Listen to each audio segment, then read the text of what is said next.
Soy Nujavi Ramírez y te doy la bienvenida a El Arte de Existir, el podcast de Jorge Sentner.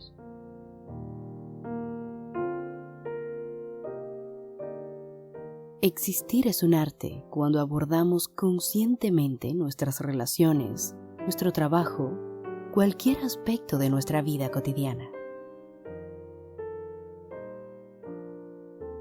Es un arte existir si nos sentimos creativos. Cuando transformamos nuestra existencia en un arte, nuestra vida rebosa de sentido.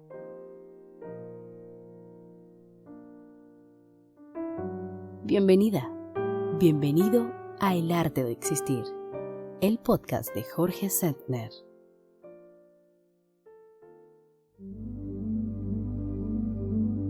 ¿Cómo hacer de nuestra existencia un arte? Soy Jorge Sentner. Gracias por acompañarme en el 21º episodio de El Arte de Existir.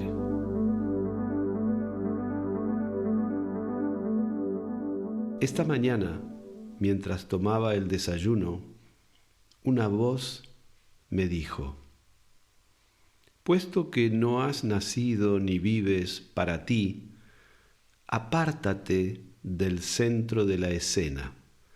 Deja ya de reclamar atención.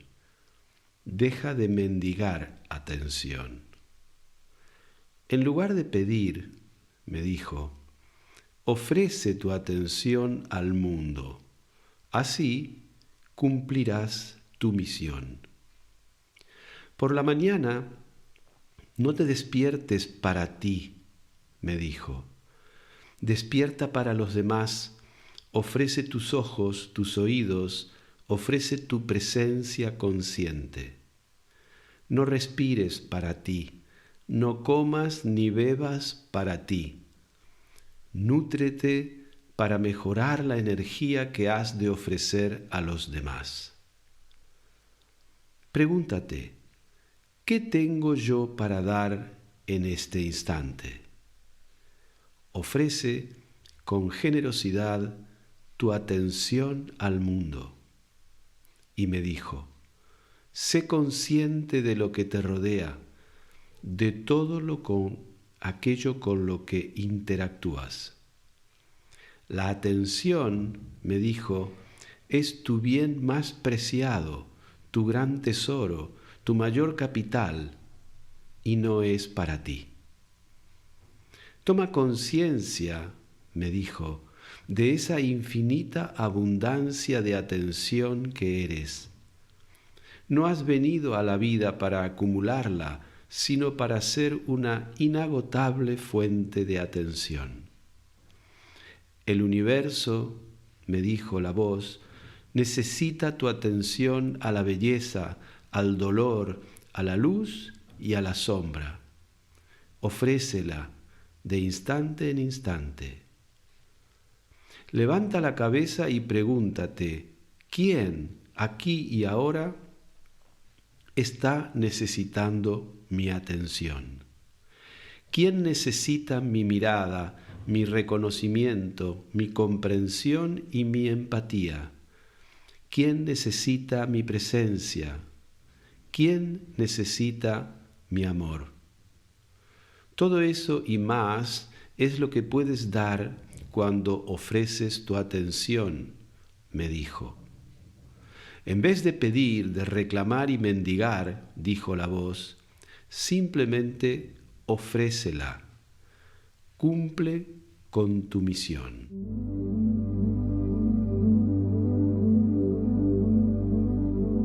Muchas gracias por acompañarme en el 21º episodio de El Arte de Existir. Jorge charla con Davi. Un diálogo abierto de corazón a corazón. Olá, Jorge. Saludos a nuestros oyentes también. Jorge, en el episódio 15 do podcast, tu has contado uma história que me pareceu muito interessante. sobre um chico abogado e sua madre. E para resumir, esta história nos habla muito sobre as expectativas. Não solamente sobre as expectativas que as outras pessoas põem sobre nós, pero também sobre as expectativas que criamos, não?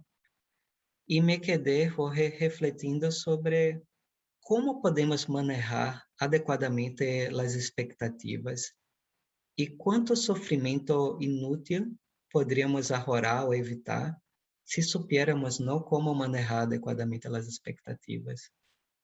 Creio que é normal criar expectativas sobre algo ou sobre alguém, pero o problema é quando estas expectativas não estão apartadas da realidade ou pouco adaptativas, não? Que poderias comentar, Jorge, sobre este tema das expectativas, das frustrações? Como poderíamos ahorrar sofrimento, não? Se supiéramos manejar mais adequadamente. Sí, evidentemente no podemos hablar de expectativas sin hablar de frustración, ¿verdad? Las expectativas nacen porque los seres humanos tenemos la capacidad de proyectarnos en el tiempo y muchas veces esas, lo que tú llamas expectativas, son las que nos guían en la acción de futuro, las que nos sirven para orientar nuestra acción, nuestra búsqueda. ¿De dónde surgen las expectativas? Como tú dices, a veces están las expectativas que otras personas tienen respecto de nosotros, cosas que esperan, ¿verdad? La palabra lo dice. Esperan de nosotros ciertas cosas. A veces nosotros no somos capaces o no sabemos o no queremos dar eso que se espera de nosotros y la otra persona se frustra. Muchas veces es a la inversa. Nosotros esperamos de alguien algo, tenemos una expectativa y cuando esa expectativa no se cumple, nos sentimos frustrados, nos sentimos decepcionados y entramos en una especie de espiral de reproches, de sentirnos no atendidos por el otro. Esto nos abre a un montón de subtemas propios de nuestra existencia.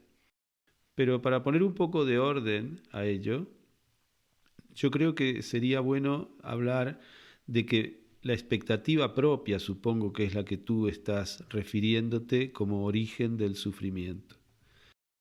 Piensa que nosotros venimos de etapas infantiles en las que estamos dominados por las necesidades y por el hecho de no tener ninguna capacidad para satisfacerlas.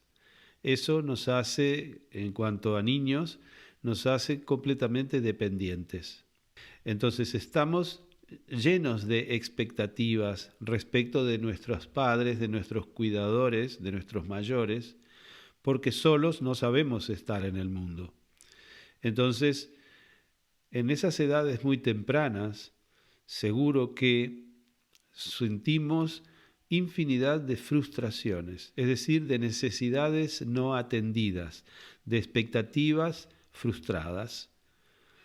Sobre todo, lo que nos deja esta frustración es el sentimiento que después podemos reconocer de muchas maneras, el sentimiento de no ser vistos, el sentimiento de no ser considerados, el sentimiento de no ser reconocido, lo cual está muy ligado a sentimientos de abandono, ¿sí?, de vacío, de falta de soporte para vivir. Esto nosotros supongo que en la infancia debemos vivirlo constantemente, porque un niño está, como te decía antes, completamente expuesto a sus pulsiones, a sus necesidades, su necesidad de descanso, su necesidad de sueño, su necesidad de comida, su necesidad de calor, de comodidad. Y claro, no siempre eso que en última instancia también se convierte en una expectativa que sea satisfecho, no siempre es satisfecho ni con la prontitud, ni con la exactitud, ni con la plenitud que el niño lo necesita. Y por lo tanto el niño recibe lo que se llama traumas en edades muy tempranas. Y muchas veces nuestra relación con la expectativa en el presente, como adultos, tiene que ver con esos traumas infantiles, con esas heridas emocionales que nos han dejado esas frustraciones tan primitivas. Por eso es que nosotros podemos ver en distintos individuos muchos grados diferentes en cuanto a la capacidad de gestionar la frustración. La frustración de no ser visto, la frustración de no ser atendido, la frustración... Bueno, las expectativas son infinitas. Entonces, por un lado estamos hablando de expectativa, por otro lado estamos hablando de frustración, que suele convertirse rápidamente en rabia, en ira, en reproche. Esto pasa mucho en las relaciones íntimas. Justamente nosotros, cuando establecemos una relación de pareja, tenemos que comprender que entramos a una relación con una cantidad de aportaciones y una cantidad de demandas. Y la otra persona que se relaciona con nosotros igual trae también aportaciones y demandas. ¿A quién demandamos nosotros satisfacción de nuestras demandas? En general le estamos pidiendo eso a la otra persona. Hay muchas demandas que dirigimos a la otra persona. No nos damos cuenta de que en realidad convendría dirigir estas demandas a las aportaciones que la otra persona tiene en ese momento, en cada momento. Porque una persona no siempre tiene lo mismo que aportar al otro a cualquier hora del día o en cualquier época del año. Pongamos, por ejemplo, una demanda de satisfacción sexual en una pareja. En una escala de 0 a 10, tal vez la mujer ese día tiene una demanda de 8. Y el hombre, por la razón que sea, ese día tiene una aportación de 4. Evidentemente, puede ser a la inversa, ¿verdad? Igual. Lo que nos interesa es ver que la demanda o expectativa que va a generar esa persona que está pidiendo 8 o que espera 8 como mínimo, va a ser frustrada. Pero ¿cuál es la consecuencia que nosotros solemos sacar de esta frustración? De que el otro no me ama. Y esto es muy injusto, porque no es que la persona no te ame, sino que ese día o a esa hora no tiene lo que tú estás demandando. Es decir, no tiene lo necesario, no puede aportar lo necesario para que tu expectativa, para que tu demanda se vea satisfecha. Esto es uno de los orígenes de muchos conflictos en las relaciones. Lo estábamos hablando en términos de pareja, lo podemos hablar respecto a nuestros hijos, a nuestros padres, a nuestros amigos, a nuestros vecinos. A veces estamos pidiendo a un amigo una cantidad de tiempo, por ejemplo, porque tenemos una demanda, tenemos una expectativa de que necesitamos, por ejemplo, 2 horas compartir con ese amigo. Tomar un café, dar una vuelta, lo que sea. Y por la razón que fuera, en ese momento este amigo no está capaz, no tiene la aportación que yo le estoy pidiendo. Eso no significa que me ha dejado de querer como amigo o que nuestra amistad está necesariamente dañada. Simplemente que en ciertas circunstancias la otra persona no puede satisfacer plenamente mis expectativas.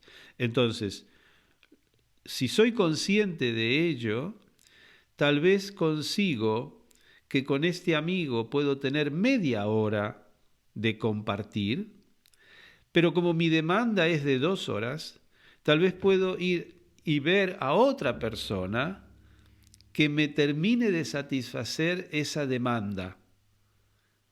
No pedir que la otra persona me lo dé todo.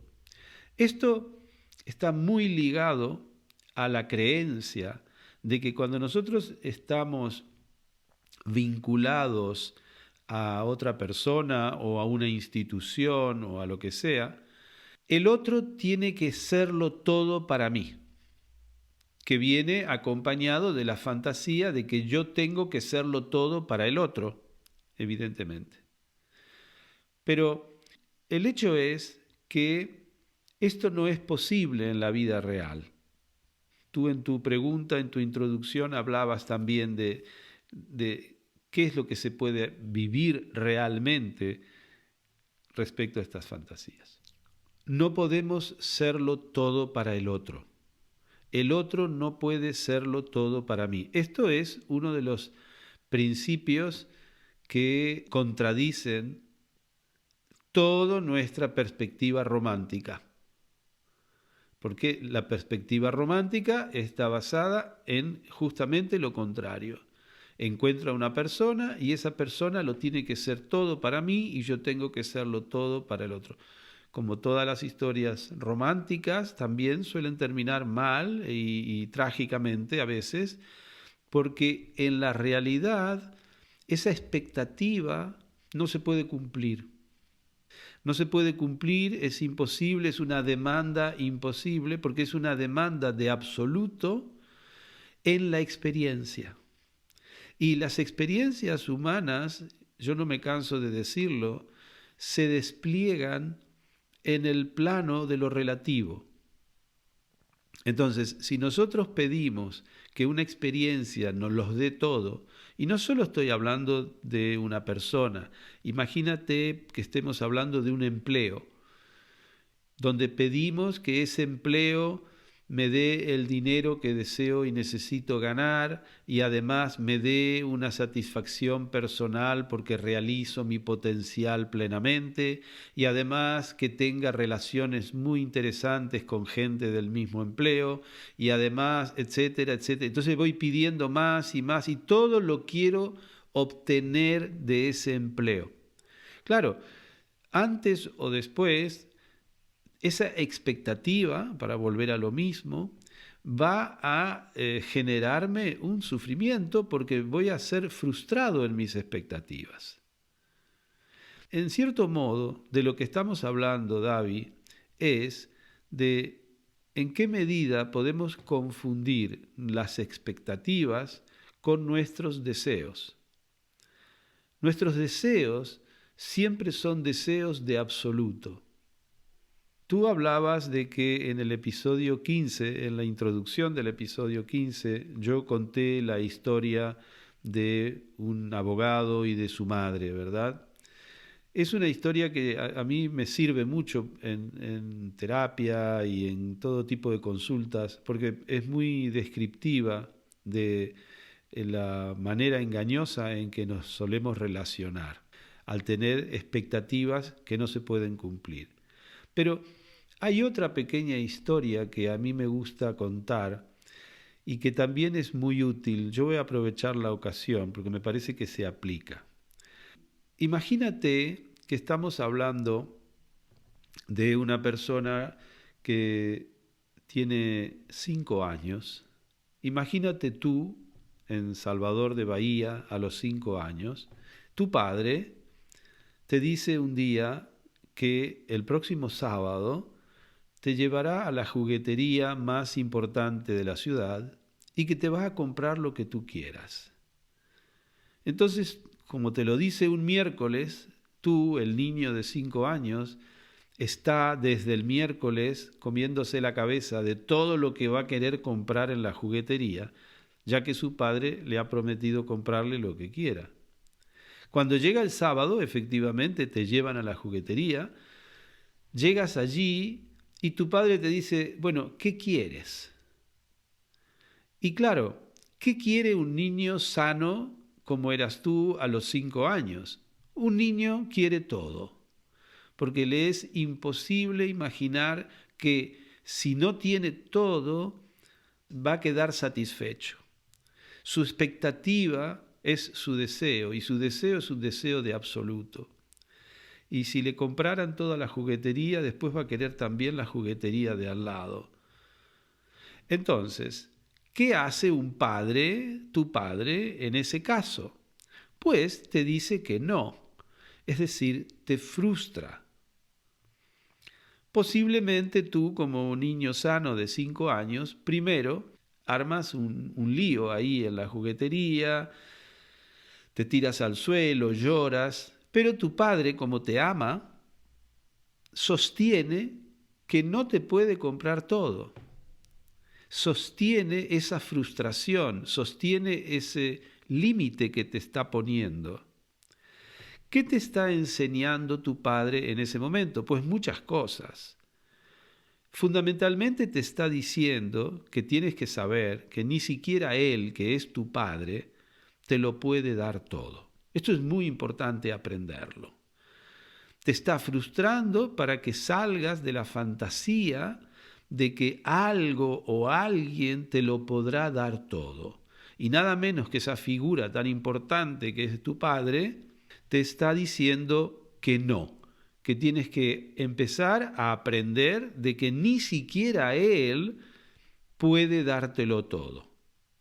Esto es muy importante porque al mismo tiempo te está empezando a mostrar la diferencia entre lo que es tu deseo y lo que es tu necesidad. La necesidad, él te la puede satisfacer. El deseo no te lo puede satisfacer. Y esto muchas personas o no lo han vivido porque los padres le han dado a entender equívocamente que le pueden dar todo y que siempre estarán allí. O no han tenido la permeabilidad para incorporar, para integrar este conocimiento, esta enseñanza a través de la experiencia y aprender desde pequeños a gestionar un cierto grado de frustración. Entonces, lo que el Padre te está diciendo allí es que ni siquiera Él te puede dar todo y que por lo tanto en la vida nunca nadie te podrá darlo todo. Te está queriendo decir también que nadie puede serlo todo para ti y que también te conviene quitarte la fantasía de que tú puedes serlo todo para alguien. Fíjate cómo, de algún modo, si queremos hablar en términos simbólicos y psicoanalíticos, lo que el Padre te está marcando, te está diciendo, es sexo conmigo no. Es decir, hay cosas que te puedo dar, hay cosas que podrás, pero hay un límite. Nosotros tenemos que vivir en un mundo de la experiencia y la experiencia tiene límites porque se despliega en el campo de lo relativo. Esto es lo que muchas veces no consigue incorporar una persona, como vemos, por ejemplo, adicta a la cocaína o adicta a la heroína, que son justamente sustancias que aparentemente te lo pueden dar todo. Entonces, las adicciones en general son una relación equívoca con esta cosa de lo relativo y de la frustración, que no puedo permitirme porque la mera idea de no consumir me parece que me mata, que existencialmente no lo puedo sostener. Bueno, cualquier adicción, quiero decir. Puede ser consumir sustancias, puede ser al trabajo, puede ser al sexo. Hay una compulsión a una búsqueda de absoluto porque el experimentar lo relativo me resulta insoportable. Experimentar el límite me resulta insoportable. Entonces hay una búsqueda que te lleva cada vez más allá, más allá, más allá. Entonces, fíjate un poco los vínculos que estamos estableciendo entre deseo y expectativa de satisfacción de ese deseo, entre expectativa y frustración. Es muy interesante, aprovechando que hemos contado esta historia de tu infancia ficticia, claro, con tu padre y la juguetería, en cuanto a al reconocimiento entre necesidad y deseo. El niño está muy movido por la pulsión de absoluto, ¿sí? A un niño que te pide un caramelo amarillo a una cierta hora, le quieres dar el verde y te arma un lío porque no es el amarillo el que le quieres dar. Y si le quieres dar el amarillo pero dentro de media hora, te va a armar un lío porque no es ahora. Lo quiere todo y ahora. No hay capacidad de relativizar nada. No hay capacidad de postergar tampoco esa satisfacción del deseo.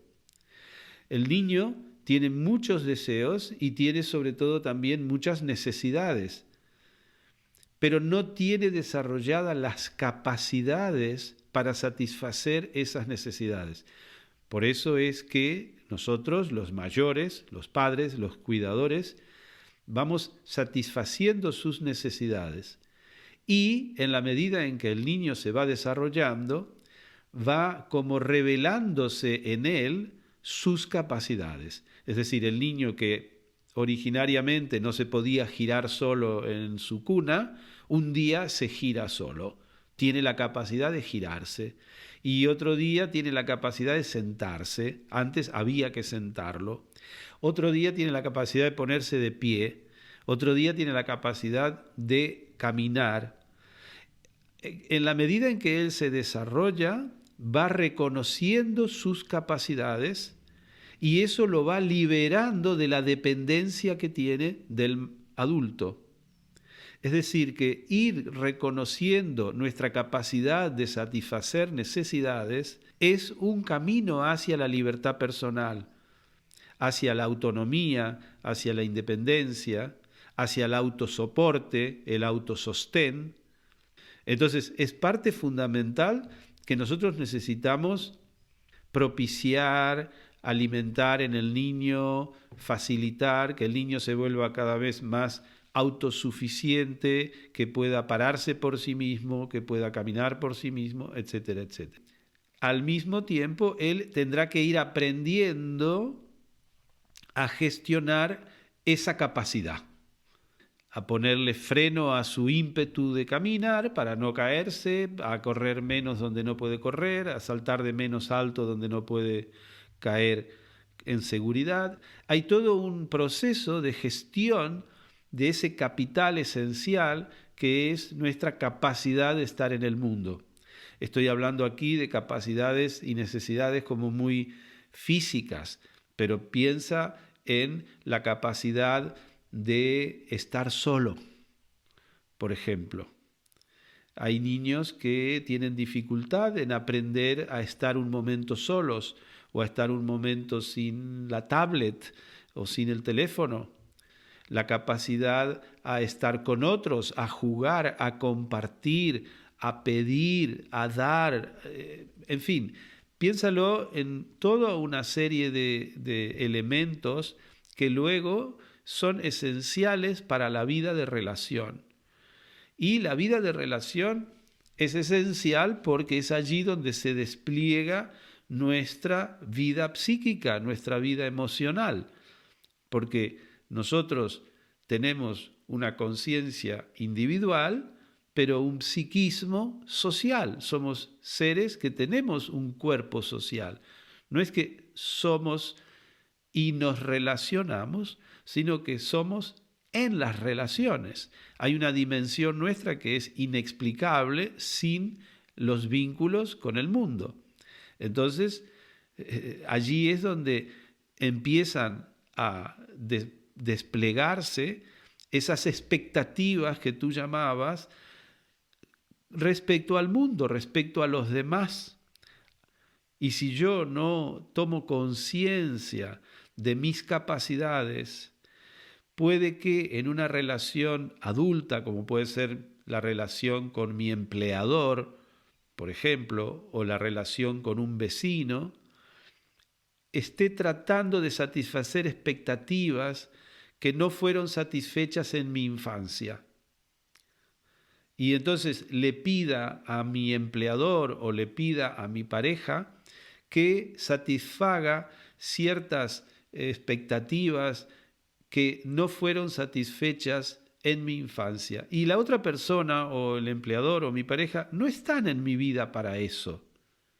Entonces, necesariamente voy a ir hacia la frustración, hacia el conflicto y hacia confirmar que el mundo no me da lo que yo pido, no me da la atención que yo pido, no me da el soporte que yo pido, no me da la compañía que yo pido. Y entonces es así como en esta dinámica vamos generando roles a los cuales nosotros nos identificamos, que suelen ser roles de víctimas de no recibir aquello que expectamos, aquello que esperamos. Y ahí es donde justamente se genera este sufrimiento inútil al que tú hacías referencia. Comprando y encarnando constantemente el personaje de la víctima, me aseguro tener una dosis de sufrimiento inútil. Y por otro lado, dado que la víctima tiene como contrapartida a la culpa, también voy a caer en la culpa constantemente. Voy a estar haciendo el péndulo entre el papel de víctima y el papel de culpable. Sin duda que este asunto de las expectativas nos permite abrir como una puerta de entrada hacia todo este universo de lo que podríamos llamar la responsabilidad como camino para darle el nombre, el arte de existir. El arte de existir también pasa mucho por una forma que toma la conciencia, que es la responsabilidad, el manejo de la libertad individual. El cortar esa vinculación dependiente, infantil con el mundo, que nos condena a estar constantemente en el papel de víctima porque el mundo no satisface nuestras expectativas. Es como si estuviéramos todo el tiempo en esos casos diciéndole a la vida: si no me das lo que yo quiero para ser feliz, entonces me enfado, no quiero vivir, hago una pataleta, digamos. Estamos muchas veces, sin darnos cuenta, a partir de estas expectativas fantásticas e infantiles, estamos viviendo con esa actitud. Y le estamos diciendo a la vida de una manera tácita: si no me das lo que yo digo que necesito para ser feliz, entonces me enfado, no quiero vivir. ¿Pero qué significa no quiero vivir? Significa que entro en depresión. Muchas de las depresiones son enfados contra la vida, porque la vida no resuelve, no satisface nuestras expectativas. Siempre observo que una persona está llena de vitalidad. Para deprimirla se necesita muchísima energía. Y esa energía necesaria para deprimir tanta vitalidad en un ser humano muchas veces proviene de la rabia. Y esa rabia es fruto de la frustración de las expectativas. Me pongo en el papel de víctima porque el mundo no es como yo quiero que sea. Y claro, el mundo no está esperando a satisfacer nuestras expectativas para que nosotros tengamos ganas de vivir. No es así el planteo. El planteo es: más vale que con lo que el mundo me da, tengo que hacer la mejor vida posible, la mejor experiencia posible.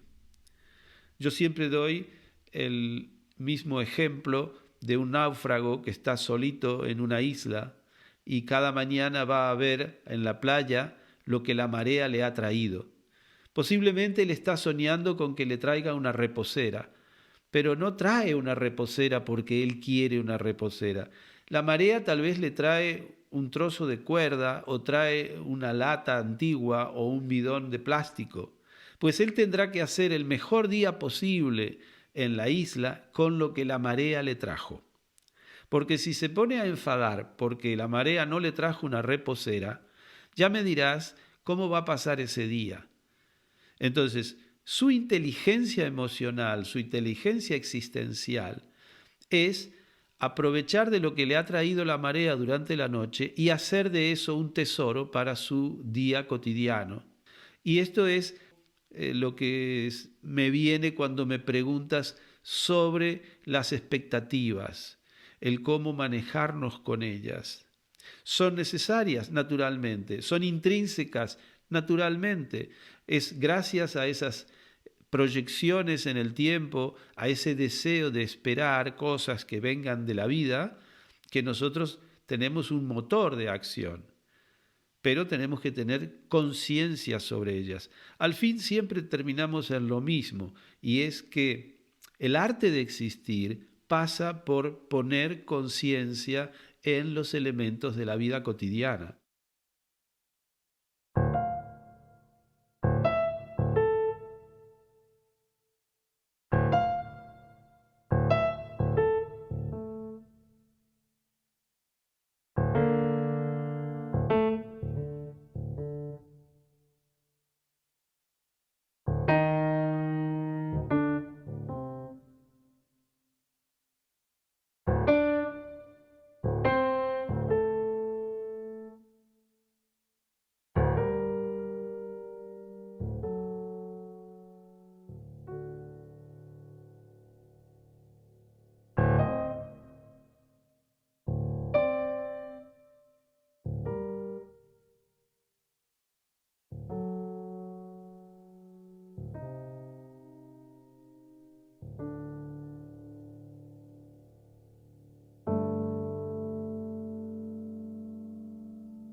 Muchas gracias por escuchar este podcast. Tu presencia completa el sentido de nuestro trabajo en el arte de existir. Un nuevo episodio estará a tu disposición en 15 días. Si lo deseas, tienes la posibilidad de suscribirte a través de Spotify, Apple Podcast o la plataforma de tu preferencia. Te recuerdo que puedes hacernos llegar tus preguntas para la consulta o la sugerencia de temas que consideres de interés al correo electrónico jorgesentner@elartedeexistir.com. Para mantenerte al día de las actividades que propongo, talleres de grupo, retiros de meditación, charlas, publicaciones, etc., no dudes en suscribirte a nuestra newsletter o seguir las redes sociales que figuran en la descripción de este episodio. Hasta muy pronto. Soy Jorge Sentner. Ojalá que este podcast sea una fuente de inspiración en tu propósito de hacer de tu vida un arte, el arte de existir. El arte de existir. Mesa de redacción, Davi Carneiro. Música y edición de sonido, Antonio Mazzei. Imágenes y grafismo, Mariona Cabaza y Laura Creschel. Redes sociales, Laura Creschel y Martín Sentner. Producción y coordinación general, Bruno Gargiulo. Locución, quien les habla, Nujavi Ramírez. Dirección y presentación, Jorge Sentner.